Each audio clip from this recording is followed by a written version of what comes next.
first of all, this is an initiative not solely by myself. It's comprised of a lot of many former national team players.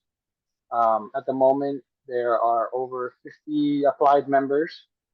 So basically, you know, in a nutshell, it's basically a platform for former national team players, current national team players, and current and former professional players playing in Philippines to have a voice in the development and management of individuals included in Philippine football.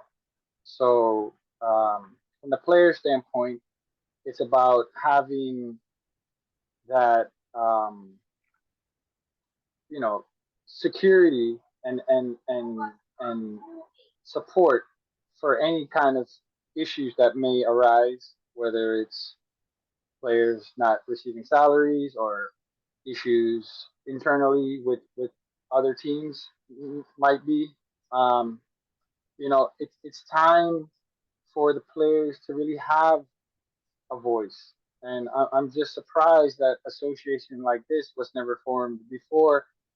There have been a players association before, but the ones formed before were not recognized by the PFF.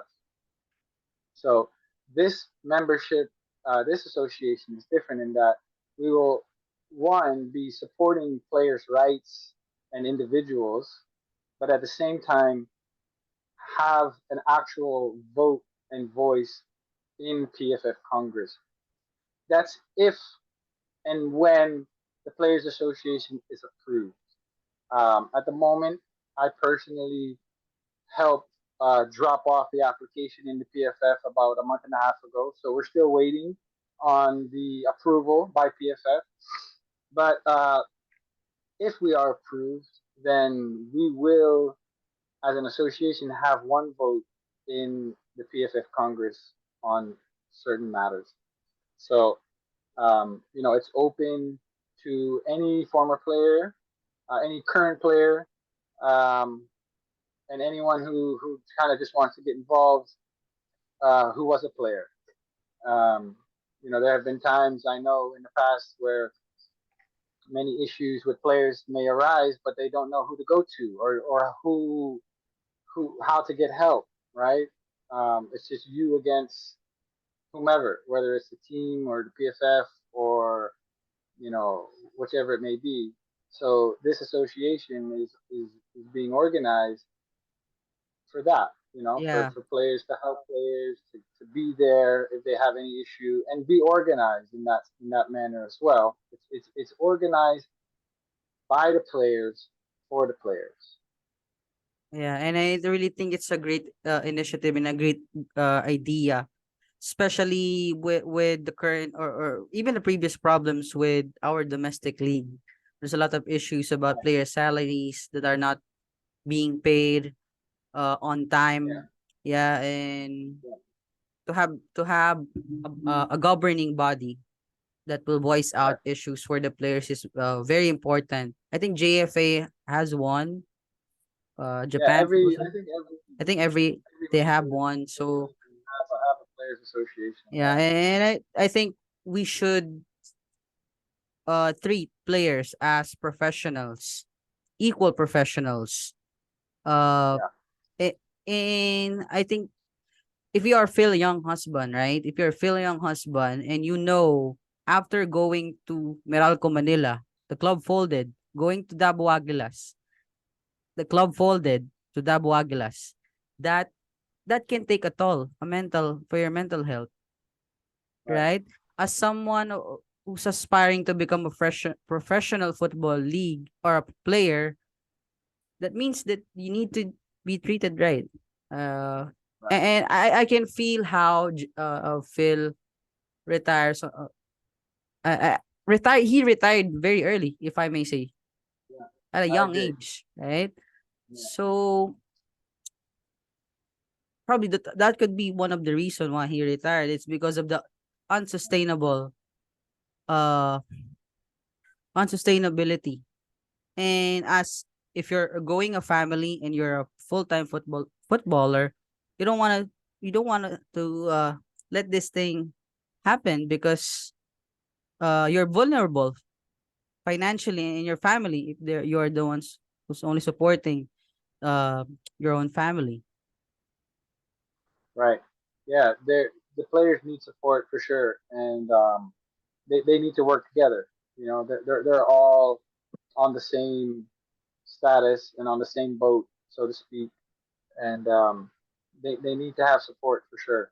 And I know for a fact when I was playing, I wanted some type of association and voice for the players because they're the ones playing the game, right? They're the ones that's on TV. They're the ones, you know, being exposed. So they deserve to have a say and have a say, not just social media say, but have a say that actually matters.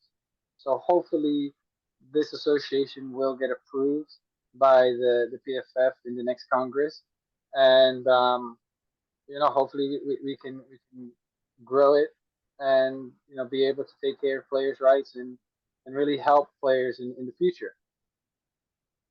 I see. So yeah, then I also want to know your points on how the domestic league is basically the developing from clubs that are folded, and now Loyola, Davao are coming back in Copa. So Right. what is your assessment about our domestic league? Do you have like sort of constructive criticism on how things must be run? You say, Right. I mean, I've expressed before my opinions on the domestic league, and I even wrote that whole open letter to Philippine football. And I think now we're starting to see some positive uh, moments and changes, and starting with this Copa where they're allowing more teams to join.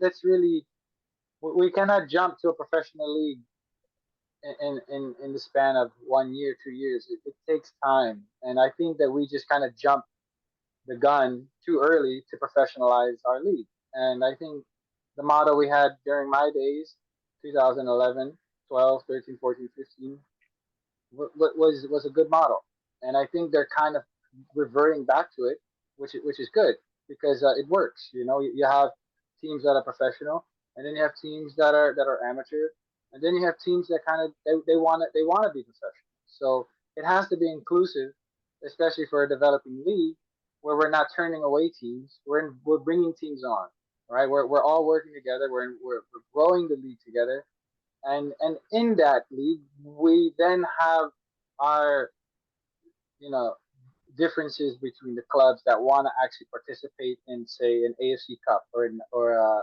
Champions League, AFC Champions League, right? So I think we have to continue to do that, like what we see now with the Copa. The question is now, what happens after the Copa? What will a league look like? Are we going to invite these teams into the league or not? And I think that's something that should be thought of and communicated as soon as possible. Because right now, the problem is we're always in the now, right? Right now, we're focused on this Copa. This Copa is great, but what's next? What's after the Copa? Are we gonna have a league with these teams in it or not? Or if we are, like, let's already start to develop and communicate that so that it's clear, right? There cannot be too much uh, decision making with that's going on behind the scenes that's just catching the supporters and the stakeholders and the investors off guard. There has to be transparency. So that's one thing that I would preach and criticize is that we need better transparency for the league, right? And supporters and fans are smartening up. They're voicing out. They want transparency also. They all want the league to grow. Um, right? And now it's just about being able to grow it, because we kind of already took steps back, and now it's about like, okay, let's try to continue to take steps forward now and keep going forward. And I think the Copa is a good step, but what happens after the Copa? Um, how do we sustain it? I want to say like 2023, MJ, for me is the biggest year in Philippine football. Okay, 2023 is the biggest year in Philippine football. We have our women's team playing in the World Cup, the highest stage of football. Philippines is there. And then we also have this important presidential election for the PFF at the end of this year. You combine those two elements and everything going on domestically, this is the biggest year in Philippine football. So what we have to do as a community is sustain this momentum. We have a huge opportunity here, where we're in the World Cup, everyone's talking, everyone's buzzing, and then we have this election, a chance to elect um, a new president that can really progress and grow the country, grow the sport in the country the way everybody really wants to see it grow. So, you know, um, just like with that miracle in Hanoi, we had that huge wave, and I think we can take a lot of lessons from that first wave of Philippine football. That first wave being the miracle in Hanoi, because a lot of people were put into positions without the experience, and that's not their fault. They were just the people there in the positions to take charge. So they learned through the experiences, which is why the league kind of didn't sustain itself. But now we've had those lessons learned, right? We've had people learn from previous years, and now it's a new year. It's a whole new generation that's going to turn after this year that needs to be guided and steered in the right direction with the right support and the right people involved, right? Um, I think I think you know I think the election is huge at the end of this year, just as huge as this World Cup, you know. And being in the World Cup is just fantastic. It shows that we belong to be there, and that the sport really has its future here, right?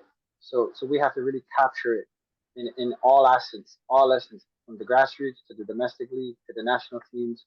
The whole ecosystem needs to take advantage of this moment, and you know, I think with the election coming at the end of the year, you know, it could really turn things around, and hopefully we can see uh, the progress in the sport that we all want to see. And I know one of the candidates being John Gutierrez. He'll be running for Philippine football president at the end of this year, and I've had a chance to speak with him several times, and he has good programs and good plans involved, and he has good plans for the future of Philippine football, and his motives for running are pure, right? It's not privatized. It's pure. It's for the betterment for everyone, and I think someone like John, if he came in, could really help. Could really help change change the sport here. And I've been supportive of him, and I'll continue to support him. And I think he can really help change